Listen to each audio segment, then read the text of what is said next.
Hello and welcome to the Veeam Trailblazer Talk on Locked Out or Locking Down, Combating the Ransomware Threat.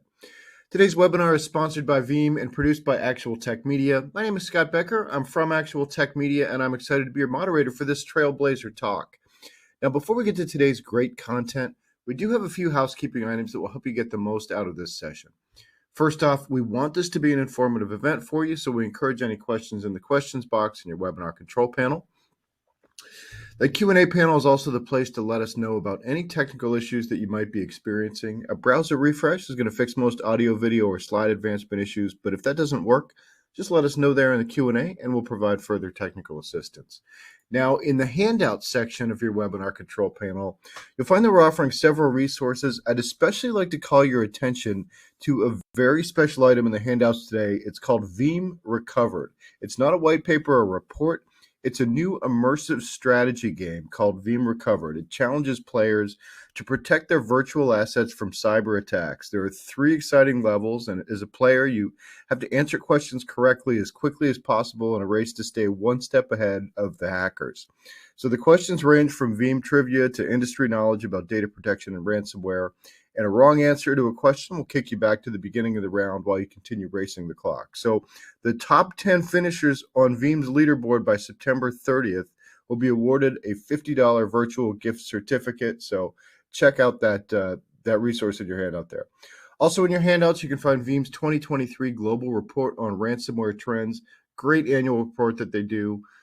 Just a ton of really interesting information in there.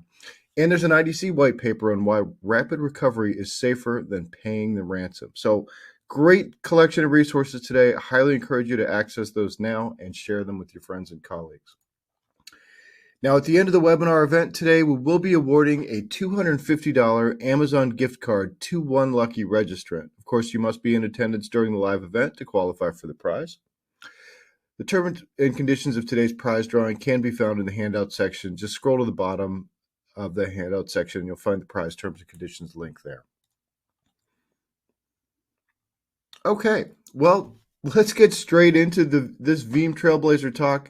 I'm going to turn things over to Sasha Lauder, who's the MC for Veeam for this event. So, Sasha, take it away.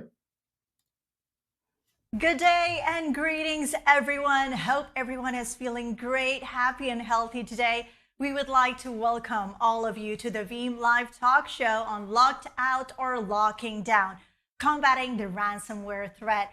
We are very excited to have people from all around the world joining us today. Thank you so much for taking the time out of your schedule to join us.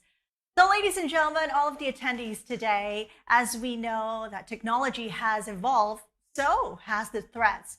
We're going to talk about ransomware as it is one of the biggest cybersecurity threat, especially for organizations.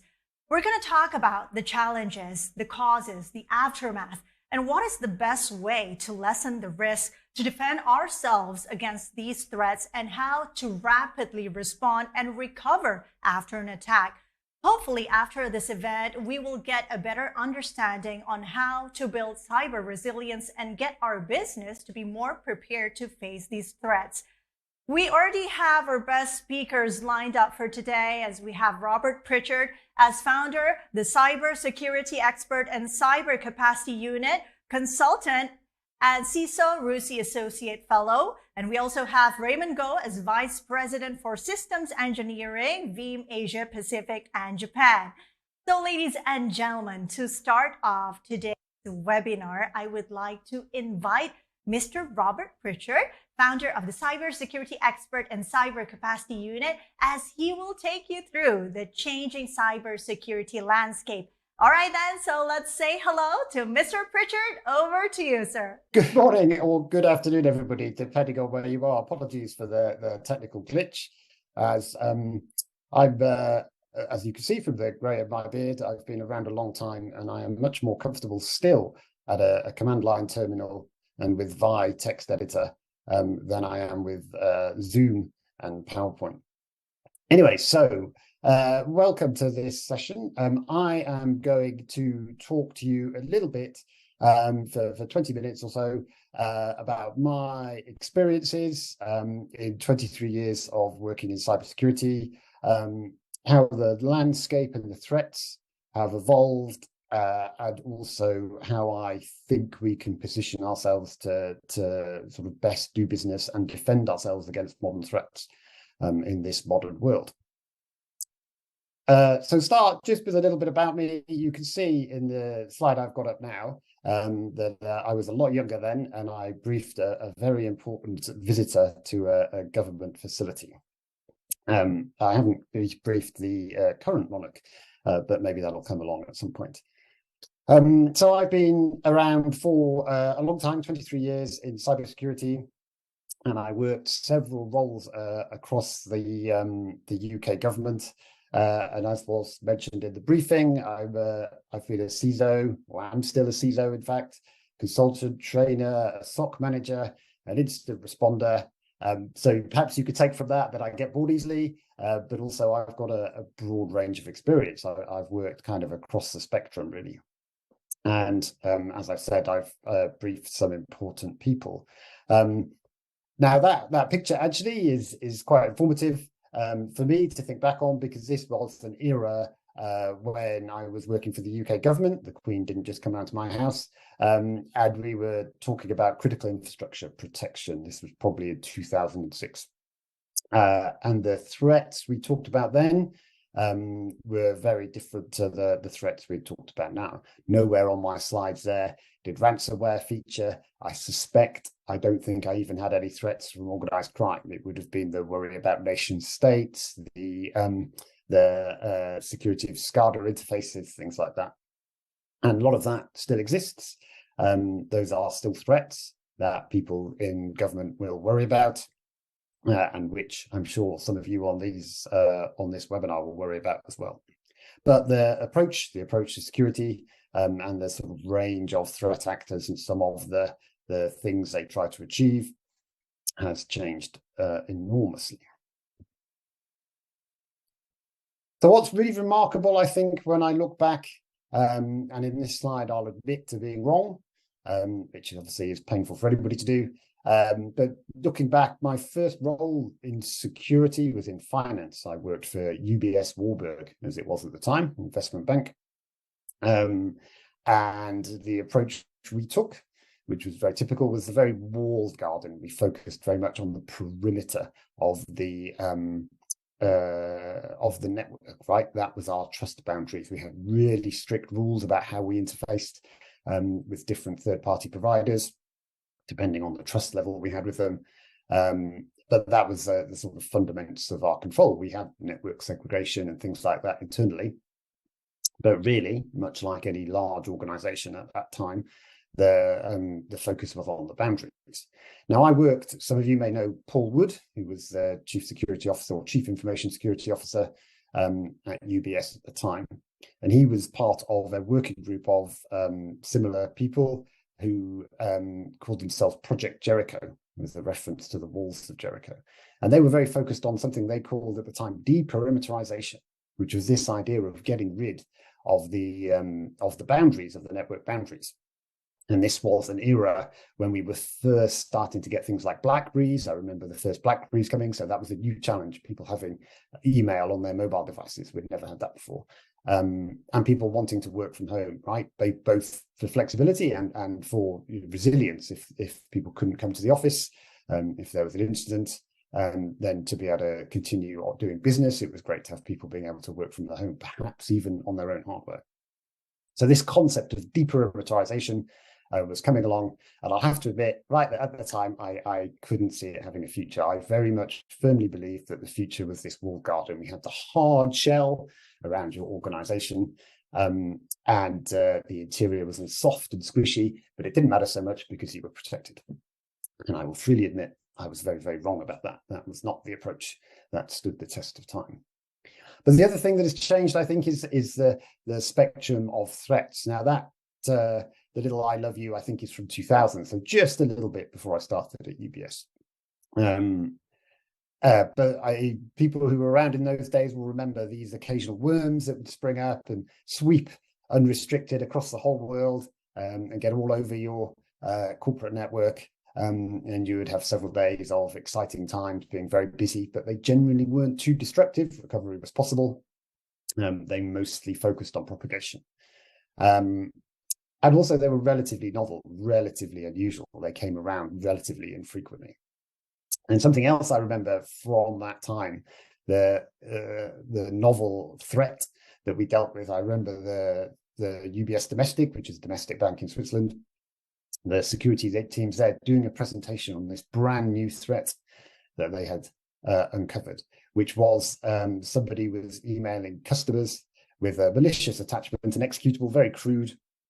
And if you ran this executable, it changed the hosts file on your computer, which is where your computer will check before it does a DNS lookup. So if you go to google.com, it checks to see if you have a hard-coded relationship between the domain and the IP address before using DNS. And so this malicious software was putting an entry in victims' hosts files for ubs.com. And it meant that when people visited their new, novel at the time, online banking page, they were redirected to a malicious website, but they didn't realize that, and they entered their username and password. And that meant the threat actors, the organized crime gang, had the username and password. And this was incredibly novel. I remember that I'd never seen or heard anything like this. It seemed really clever. There was a huge stream of work about how we could manage this kind of threat and how we could investigate the breach. And that has gone from something that was incredibly novel, basically a very early banking Trojan, to something that is mundane and done at massive scale. I know a lot of you are in finance, and I'm sure a lot of your time is spent dealing with managing these kinds of threats, the evolving ransomware and the different, not ransomware, the banking Trojans and the different kind of threats that come with them. But that's probably less than 20 years span. I've gone from something being incredibly novel to being, done at a scale that we can almost barely believe. So it's interesting. It's really interesting, I think, how those two things have, or what the thinking about things in those ways say where we've come from and where we're going and where we might be in the future. So two very significant events, I think, for me. The first one made me realize that my love of the walled garden was misguided and it couldn't be the future. And that was there's a little screenshot from the Justice Department in the US. This was a very failed attempt to make some money by causing harm to a bank. But this was an attack on UBS PaineWebber, which was a domestic bank that UBS owned in the US. And this is all, you can go read about this in detail under that indictment if you want, and there was some press coverage at the time.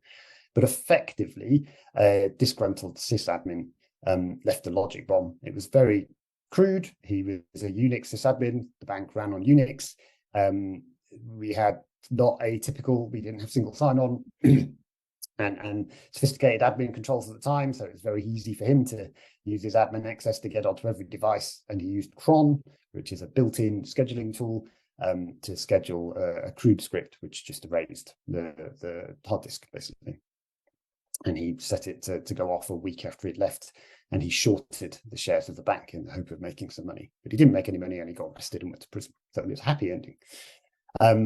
But it was really revelatory, I think, for me and others, because effectively PaineWebber couldn't function for a couple of days. It took a long time for the recovery, and it really opened our eyes to some of the, well, in this case, an internal threat, but also the challenges of managing admins and also uncovering what had happened, so your audit logs.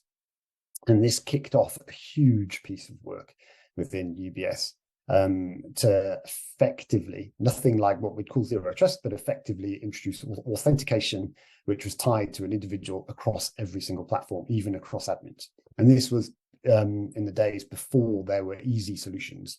You could buy, so the engineering teams were doing these sort of things in-house, and effectively we ended up with a single sign-on that ran off a single sort of truth, the database that was run by HR, and all the admins either used a sudo equivalent, which was centrally managed, or Kubros, or whatever it might have been, to make sure that we could track a specific admin action to a specific user, which is all pretty standard now, but at the time was pretty novel. And it just really, it was for me a real wake-up call.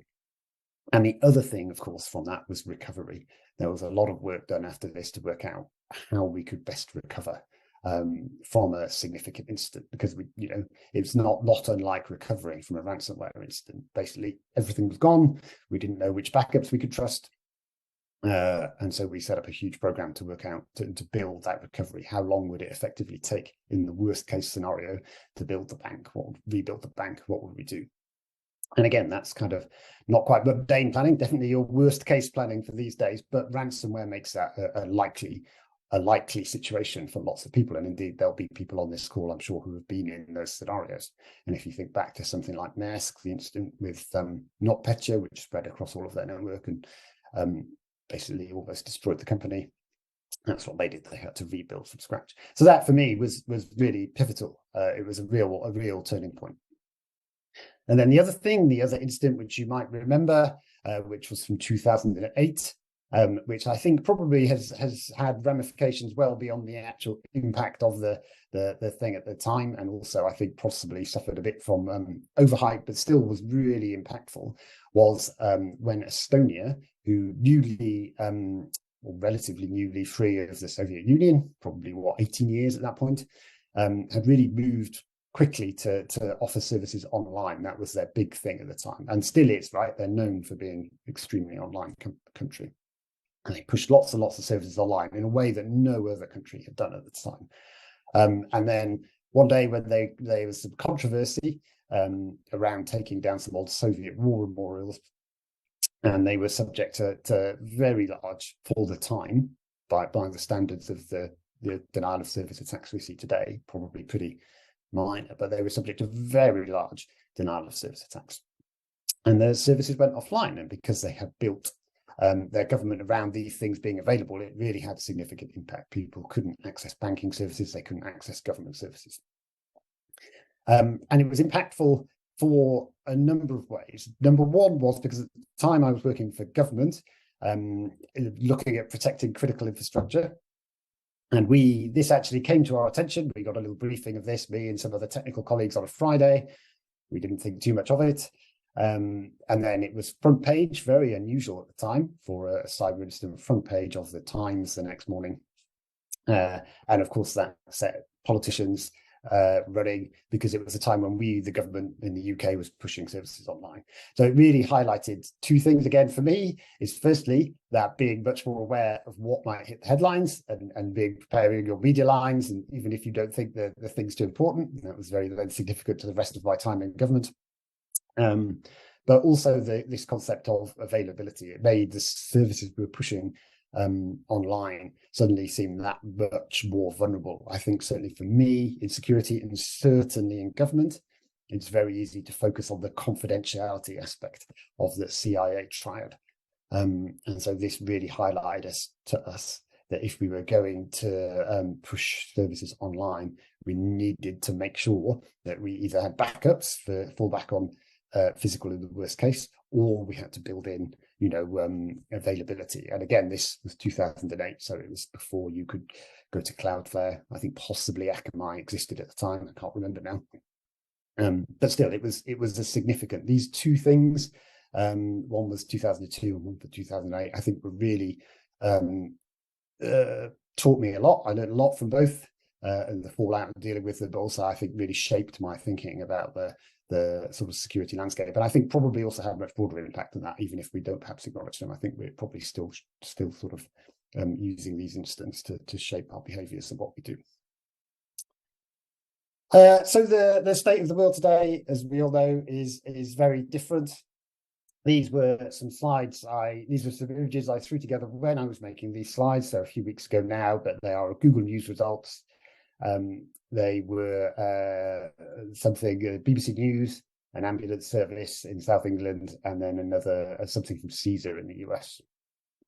Now, I think what's significant just about this little snapshot of what it shows us is firstly the prevalence of ransomware. I didn't have to, that was 30 seconds. It wasn't difficult for me to find news stories. So literally on the day I was doing the slides. So it's very prevalent. We all know that.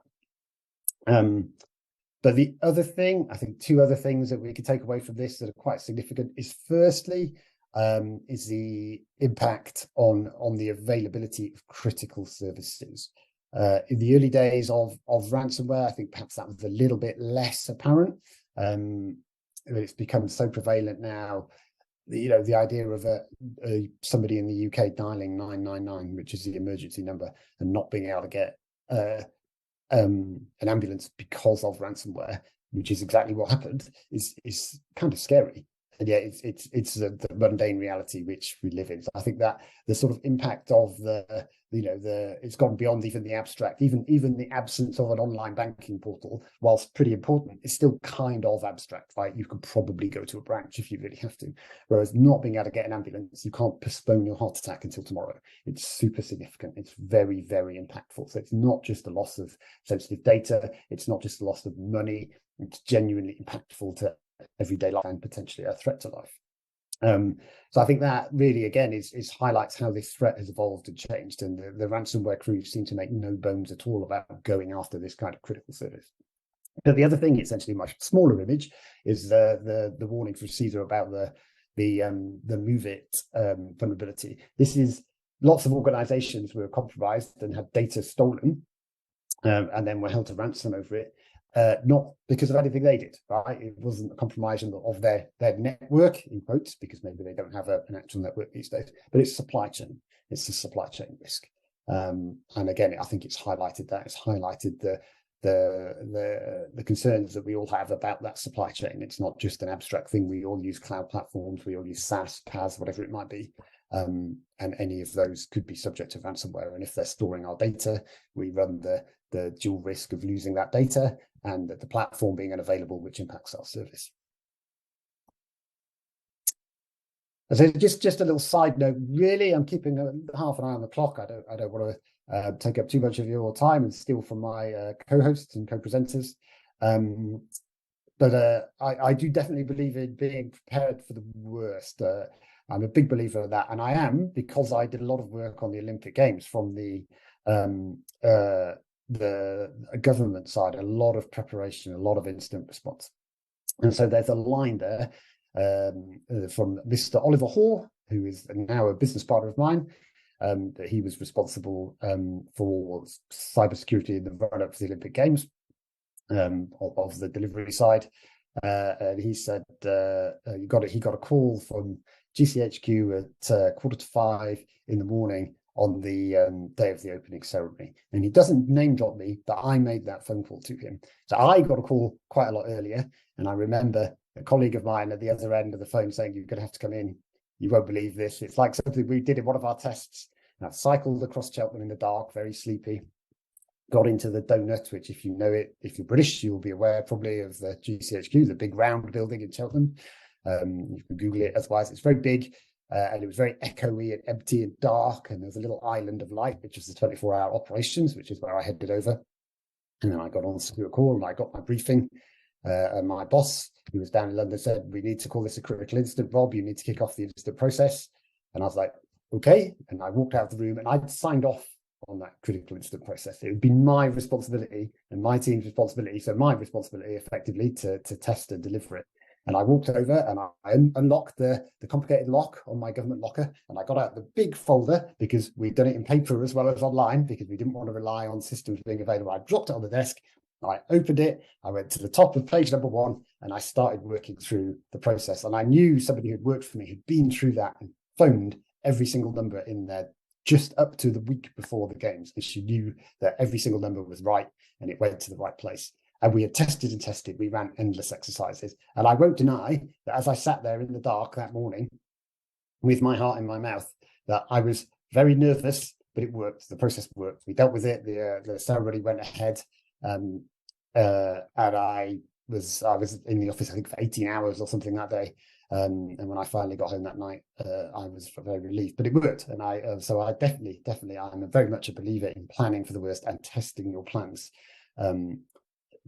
I did it anyway. I believed it was a good thing anyway. But that day, sitting there at that time on your own at a desk in a vast empty building, knowing that the process you signed off on is going to be tested in anger on the first day of the games, you're going to have to be briefing ministers and the like in the next hour or two, was a big sort of bucket of cold water in the face, I can tell you.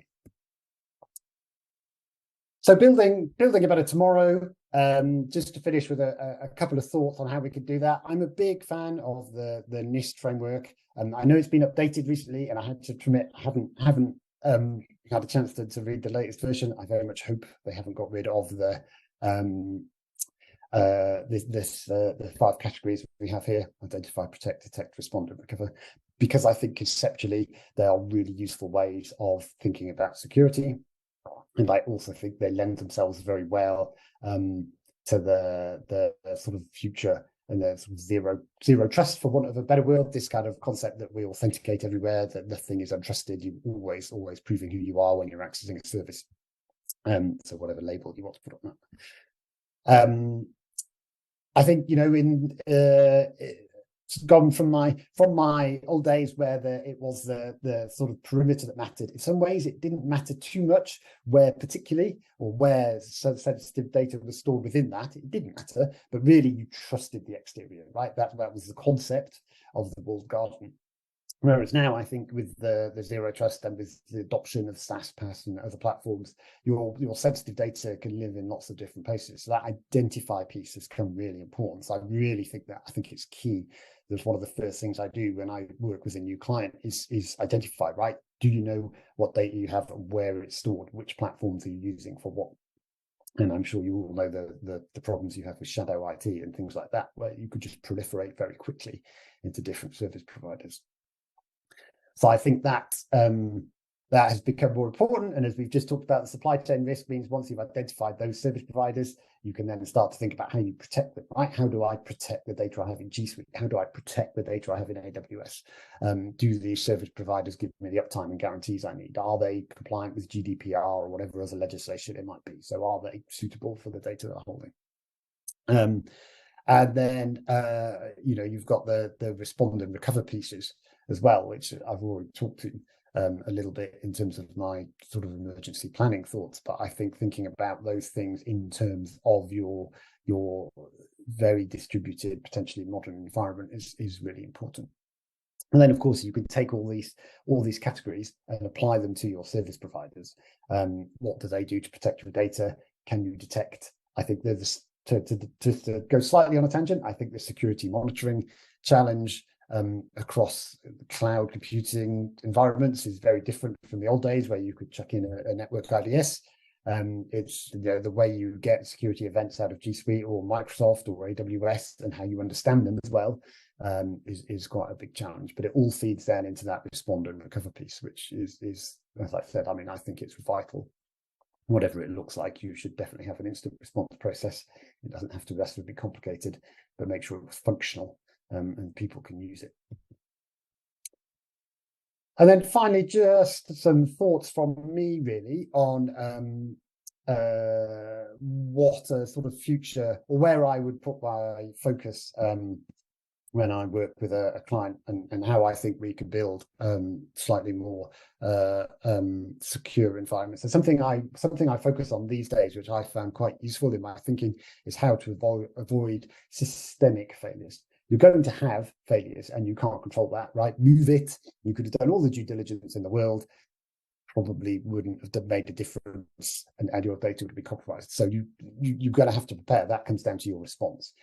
You still have to do the due diligence, but there are going to be failings. You can't be sitting on top of your providers every single day checking their security postures. That comes down to your incident response and management. But I think if to go back to my example, I've already said menace. That was one compromised device in Ukraine that took down an entire network, right? So that's the kind of thing you want to avoid. You want to avoid these systemic failures. And I think doing things, lots of people have moved away from that anyway now. Far few people have the old on-premise Microsoft architectures, whereas you've got the active, or the domain admin credentials, you could do whatever you wanted on the network. I think I work with startups and they have a much more diverse set of software and SaaS platforms that they use. Everybody uses MacBooks or Linux or whatever they like. And so there's much more diversity. It brings with it its own challenges, but there is much more diversity there, which does at least mean that if there's a vulnerability in one platform, it doesn't impact everybody. So I think that's really important. So I think without going through these isn't intended as a sort of building stack. It's just by the set of things. I think thinking about your endpoints, making sure you have a way of I say secure endpoints there, and I mean that quite broadly because it will really depend on your appetite for management. And some organizations are quite happy for people to use their laptops as effectively a personal device as well. Some have regulatory compliance reasons, which means they can't do that. But I think ensuring you have a way of knowing that the devices that are connected to the services that you use have some level of trust that you're happy with. And that can be EDR, or it could be some sort of MDM, probably both, whatever thing you choose. But just think about how you can secure those to a degree that works for you in your environment. No inherent trust, I think I've talked about already. Whatever label you want to put on it, I think the days where you just log into your laptop and you've got your extranet or intranet or whatever it might be with no further authentication are very truly gone. And for the best, there should be no trusted services. Nothing should be trusted more than anything else. It should be, this zero trust. You should be authenticating everywhere. The diverse services I've talked about a little bit already. I'm not saying that's easy to do if you're a large organization, but I think diversity of your enterprise platforms is a good thing, in the same way that, sort of diverse populations bring better resilience, resistance to disease and things like that versus closed environments. I think diversity of services, I'm not saying it doesn't have its own management challenges, but if you can get away from one single platform underpinning everything, at least you have, if there's a failure in AWS, but half of your platforms are in the Google Cloud, you've got some resilience. Know where your data is. I've talked already that identify part. It's critical for legal and regulatory reasons, but also knowing which platforms underpin the sort of crucial operations or the day-to-day operations of your organization and what kind of data they hold and processes would be vital. And it's not necessarily easy to do if you are a very cloud focused organization. And then the last one, of course, is prepare to respond.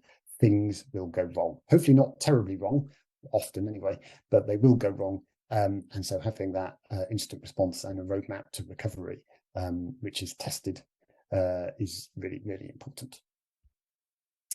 So on that, I think I'm probably about on time with my slight microphone delay at the beginning there, which I apologize for. So I think there's a chance for questions at the end. So I will hand back now to our MC. Thank you very much. Thank you very much, Robert, for your presentation today. So it is really interesting to know that, one of the most prevalent and most common cases that we see is data loss or data getting stolen. So it's much more of an asset management and responding to the threats, right? But I love your approach on how we should be prepared for the worst, right? And to identify, to protect, to detect, respond, recover. And one of the most important thing I think was not only recover, but also how to recover as fast as we could, like ASAP, and how to get back on our feet and get back to business. So how to ensure this rapid recovery? I think moving on to our next speaker today, after understanding more about the landscape and the situation, I hope that the next speaker will give more insights on taking the threat out of ransomware. So our next speaker today will be Mr. Raymond Go, the Vice President for Systems Engineering, Veeam Asia Pacific and Japan. So let's say hello to Mr. Raymond today. So Mr. Raymond, the screen is yours, please. Thank you, Sasha. I hope everyone can see my screen right now. All good, all right, and you can hear me well, right? So, yep, thanks for the introduction, Sasha, and Robert. Thanks for the great insight. Lots of notes taking as well as good use cases. To me, it does sound sad that we are beating the drum on this topic of ransomware over and over again, right? And either we are not doing good enough, or on the other side of the fence, bad actors are just advancing way too fast, right? I tend to believe it's on both ends. I don't mean to start my session on a negative mood, right? But you've got to understand the reality.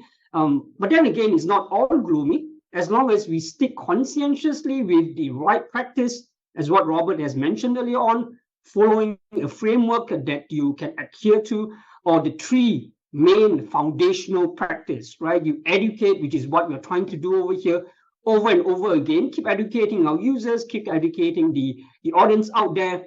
Second part, right? Implement the right solution obviously is not just implement and forget, revising the implementation to make sure that you keep up to date on your security measures, your security posture. Last but not least, on the remediation that you need, right? Actions to be taken. And where I'm going to focus on my session by taking the thread out of ransomware, right? We're focusing a lot more on implementation as well as remediation to make sure that we are well prepared, right? Basically is understanding the enemy well, right? And the enemy over here is ransomware. And obviously the nemesis in my session over here to this enemy, which is the ransomware, is focusing on the reliable recovery. All right, so let's kind of deeper dive into these aspects.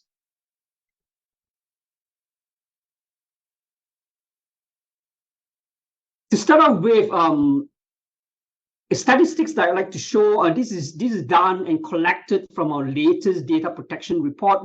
We done data protection report as well as ransomware report dated back 10 years on a yearly basis, and we do see the trend of how things are moving, right? So there are 3 stats that I like to highlight over here. So according to our research on data protection reports, 85%, probably 8 out of 10 organizations have honestly admitted that they have at least one ransomware incident attack over the last 1 year, right? Over the past year. And as mentioned earlier on, the number is pretty staggering and it has been increasing, as you heard Robert talk about, right? 20 years back. I like his depiction on the walled garden to the zero trust that we have to be in right now, right? The fact of the matter is that when it comes to ransomware, it's probably the worst kind of disaster, whether it's human-made disaster or natural disaster that you're looking at. A ransomware could be your worst, or I should say is the worst kind of disaster that we are facing right now. And on the second statistics over here, right? Only 16% of the companies that were attacked will be able to recover their data without paying the ransom. I like to stress on that, right? What we're trying to do over here, a foundational piece is we don't pay the ransom and we get our data back. So that's the key thing, right? And only 16% that were attacked were able to recover their data. Even though it's highlighted in green over here, I would say that should be rate. You should get a lot more higher in the percentage of people who were able to recover the data without paying the ransom. That's the ultimate goal that we are approaching, right? Or we are trying to achieve. And by paying the ransom, that's the worst case on the last stat over there, right? By paying the ransom, it doesn't guarantee that you get your data back, right? So what could be worse than that? Paying something and then you don't get your data back. So 1 out of 4 organizations who choose to pay the ransom, which is not the right thing to do, to stress on again or to reiterate again, weren't able to recover the data. So if you look at every one of these companies that had some form of disaster recovery planning, still fell short of recovering the data. Another stats that I like to highlight over here, right? 56% experience repeated attacks. Why does it have repeated attacks, right? Either when you do the recovery of the data, you pay your ransom, it doesn't mean that you get back your data. It might be repeated attacks that's coming in from that mode perspective. Or when you do a restoration, I like to stress on when you do a restoration, you're restoring from a backup that's already infected with ransomware. And what we're trying to achieve over here, what I'm trying to encourage over here is you got to depend on your backup to restore. You got to depend on a clean and reliable backup to restore after a ransomware. And I'll run through some of the anatomy of ransomware. Why does the backup get infected with ransomware? And when you're recovering, there will still be a clean data where you're reintroducing back the ransomware into your environment.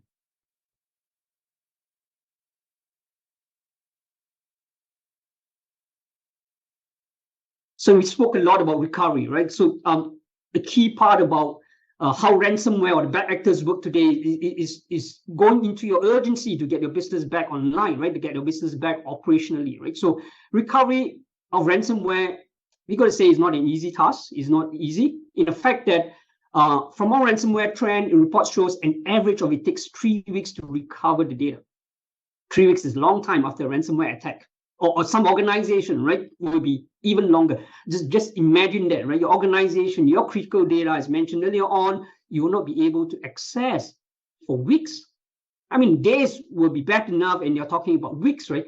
And from that research, we are showing 3 weeks to recover the data per attack, right? So imagine you have repeated attacks, and what happens on a whole year basis if you're not having the right mode of protection for ransomware, the zero trust strategy, the cybersecurity framework are not putting in the right picture for you or the right security posture for you.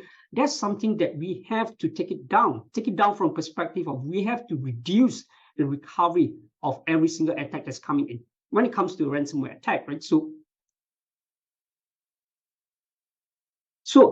at Veeam, we strongly believe, as mentioned earlier on, the true nemesis to ransomware is to have a clean and reliable backup as well as restoration, right? And this is the very first step that I recommend, again, to take the threat out of ransomware, right? And we definitely wanted to give you the most prudent and available options, multiple options for the recovery, and ensuring that you have the quickest time to market, quickest time to recover your data and get back your business online, right? So if you look at, you would have kind of see by now, this is the NIST framework, National Institute of Standards and Technology Cybersecurity Framework, as Robert has mentioned earlier on.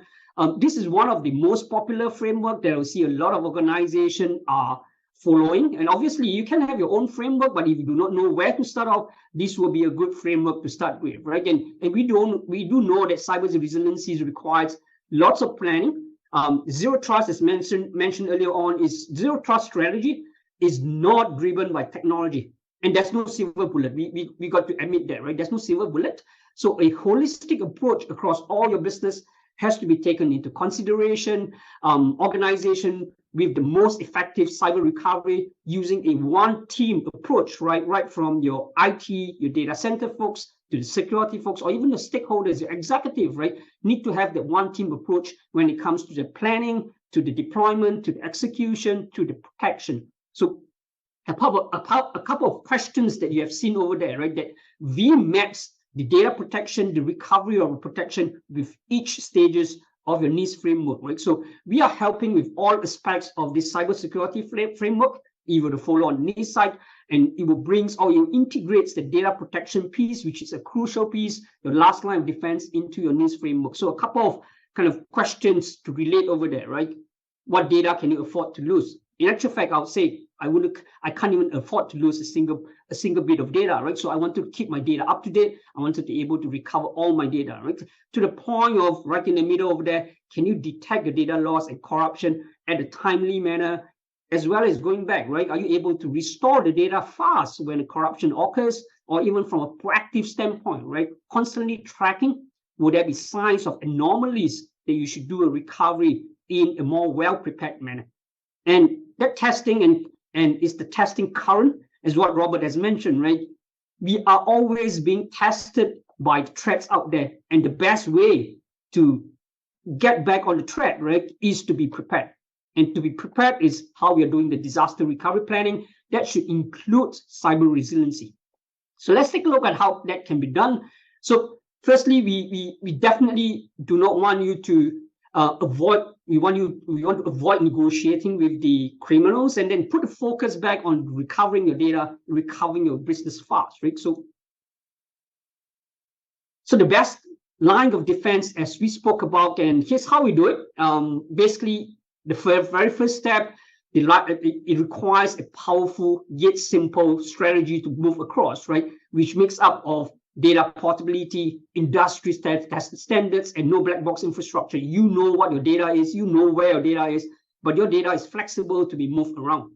You need relentless security from the end-to-end standpoint, right? From your data center to the very first point where the data is created, to the endpoints whereby your users are creating your data from home back into the data centers, the perimeter defense to the core data center defense, where Veeam provide a hardened repository. This is where we strongly recommend even your backup data has to be hardened. Your backup data has to be immutable from a security and compliance standpoint, right? So the end-to-end encryption doesn't mean just a production data to be encrypted. That doesn't just mean the production data is being protected, but even the backup data has to be immutable and protected, right? So last but not least, you need to be able to recover your data anywhere, anytime, recovering it from one location, be it from the cloud to on-prem, on-prem to the cloud, or from cloud to cloud. Again, reiterating, it has to be the most recent and clean set of data that you're recovering back into your production environment, giving you multiple options of recovery. So that multi-cloud that we spoke about, on-prem, cloud, cloud to cloud, and so on, this is also important from the data portability standpoint, all right? So let's talk about early detection, right? And this is how Vim can help over here. We provide analytics to see how changes is coming into your environment, indicating there could be an attack that's coming into your backup data. So don't just think that your production data has been targeted by the bad actors out there. Ransomware are also attacking your backup data. And that's why I see, right? I mean, backup is the nemesis to ransomware, right? Because it helps you recover your data in case your data is being compromised. So it's kind of easy to take for granted that the attacker can make some subtle changes and then probably being discovered in the middle of an attack. So what we're trying to do is to monitor the changes that indicates there's a possible attack. We can even integrate that and automate the responses, sending the alerts off to SIEM, right? Which is the security information and event management vendors, security vendors, or your security solution and software that have implemented, and to narrow down the scope of the infection, right? So here's an example. Attackers can be seen making changes to the backup jobs. They are running correctly, but the data, in actual fact, is garbage that you're backing up. But it appears that it's all 100% all good, the jobs are running all successfully. So the amount of data that's in your backup is really garbage, and the attacker is counting on only looking at things from the audit log perspective. The job is completed, it's all successful, it's all green. You didn't realize that whatever you back up is all rubbish and it's all encrypted data. And then without being too late in realizing that, right? So that's where we are coming in from an early detection and proactive method, whereby when a job is changed because of the fact that they want to shut down the immutability of your backup or any settings that's been changed, that will be audited, that will be tracked, that will be in the log files.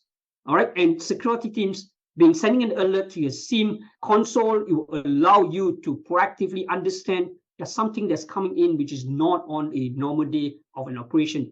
And that will help in detecting early, at the same time doing the recovery a lot faster and be a lot more well prepared. And needless to say, the industry standard approach of data protection is the 3-2-1 rules, which dictates that I'll say dictates that you need 3 copies of your data: production, the backup data, as well as it could be in the tape, it could be in the cloud. 2 different types of media. It could be this, it could be this and tape, it could be this and cloud, it could be tape and cloud. 1 copy has to be offsite. And in Vim, we uniquely propose an additional 1 and 0 on top of the 3-2-1. One of it has to be air gap and immutable. For example, tape, it can be either on tape or it can be on a cloud storage, which is on like a worm-like device, which is immutable or object lock. So that is targeting towards ransomware attack. And last but not least, 0 error. So we spoke about data attackers coming in to show from a cosmetic level, your backup is all running fine, but your data is all garbage when you're backing it up. So assure backup capabilities to ensure that there's always checking of your backup on an automated sense, lights of operation, providing you the report at the end of the day to tell you whether all your backups are clean, whether all your backups are recoverable. Right, data portability, I won't stress too much, but basically what this means over here is that most vendors out there, or you look at some solution out there, if you lose your backup or your databases that's supporting the backup, you can't recover your data, right? So what we're trying to do over here with the portable data format, even if you lose the backup system, your data is still in your control, your data is still be manageable, and you'll still be able to recover the data. And not just recovering your data to the original location, but you're able to recover it instantly to a different location if you need to. So we also provide you with the multiple type of recovery as I've seen over here: instant recovery, recovery from the storage, recovery from a replicated disaster recovery site, or even do a granular file level recovery, as mentioned here. Right, and orchestrated readiness is really important. Most companies can rely on the audit logs to determine whether the backup was successful, so hoping that the data is all good. Again, orchestrated to be ready when it comes to testing your disaster recovery. So what in Vim, what we try to do over here is to provide you with the ability to create and maintain your disaster recovery plan. I'll just put 3 key points over here. Orchestrated readiness and recovery means that you need to test, you need to execute, and you need to document. So document in terms of dynamic documentation, production changes that gets applied to your disaster recovery cycle. So that has to be matched up dynamically and changes built accordingly. That makes your disaster recovery site the most up-to-date. When a failure occurs, you're able to recover your data on the disaster recovery site. It has to be zero impact when it comes to testing. Testing. There's one key thing that will help you to be most prepared when it comes to any of a disaster. Could be ransomware or could be any other data compromising threats that's coming in. Against, above all, right, compliance and regulation, that's truly important. There's no running away from compliance. You need to comply to compliance and regulation, be it global rules or even in regions or in countries or government set rules, right? And last but not least, a recovery that provides you with what you call a one-click recovery, basically the ease of recovery, which is automated and orchestrated, that you have the high confidence that every time the practice is being made into reality when you're performing your recovery with the stipulated kind of recovery time that you need. Right, so much so on the points of recovery. How are we tackling through a niche framework? So this is more about how have we come so far. I've been 15 years in the market doing data protection. We kind of got pretty good success over here. Endorsed to be the #1 in the IDC in terms of market share, in terms of revenue, in their semi-annual software tracker with regards to specifically on the data protection. On the Gartner side, in the Magic Quadrant, and you have heard our latest announcement, we are 7 in the row in the Magic Quadrant for Gartner in the Leaders Quadrant. So it says a lot on our sustainability of our business. At the same time, our technology, I'll stress more on our technology and how our technology has kept up to pace, be it on ransomware, to help our customers do that recovery. And a couple of notes over there, we are really proud of our Net Promoter Scores of 75, which is double the average industry of like industry who's doing data protection or even some of the other industries. So there's high customer satisfaction doing that. And obviously on the enterprise space, right, 81% of the Fortune 500 are our customers, and we're helping them in terms of data recovery. So last but not least, this particular announcement, we always believe in bringing people, process, and technology together to provide an end-to-end true solution when it comes to business continuity, right? So the ultimate form of, apart from the technology that we have, that we are really confident in providing the recovery for you, we are also adding that on with a ransomware recovery warranty. So with this warranty, we are super confident in ability to recover your data using our technology with the best practices. We will pay the cost of data recovery. I would like to kind of be a lot more upfront over there. The payment of up to 5 million is on the data recovery of an attack. It's not for you to pay the ransom because we are not promoting paying ransom. No to payment of ransomware. Do on the recovery, so we will help you pay up to 5 million when it comes to the data recovery of an attack. Right, just one highlight on the Veeam security certification. We are seriously taking the security standards of our product, and obviously there's a whole line of certification that we have from ISO 27001 to SOC 2 and so on and so forth, right? So this is just for your information from CC on our latest version to Dodin, to verify on our latest release of V12. So if you need more information, the links are over there. That will help you understand how we have put in the security aspects into our product. So last but not least, we realized, we hope all of us realize that backup is vital, and the reality of it is recovery is everything, right? So Veeam is the best at doing the recovery. And with that note, I'd like to say, be confident in taking the threat of your ransomware using our Veeam technology and the end-to-end protection that we're providing. All right, thank you so much, and I'll pass it back to Sasha, our MC. Thank you very much, Raymond, for your presentation. It is really nice to see about all the tips that we can take on how to stay secure, stay resilient, and being a step ahead of the threats and always being prepared and knowing that the customers and businesses need a solution that is not only easy to use, but also easy to scale, okay. Right? So after this event today, we'd like to thank everyone for joining us. It has been so much fun hosting this talk show, ladies and gentlemen.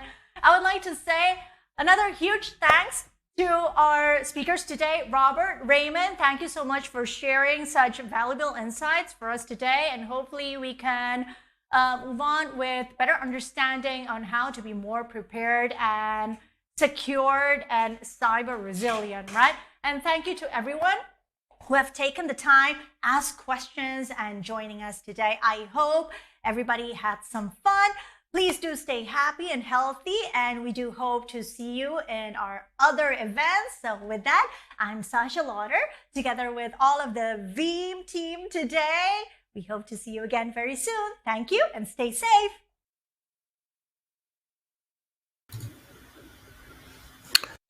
Okay, and before we wrap up, we do have one more piece of business. It's the Amazon gift card prize drawing. And the winner of the $250 Amazon gift card is Jose Jimenez from Texas. So congratulations to Jose Jimenez. We'll be in touch about getting you your card.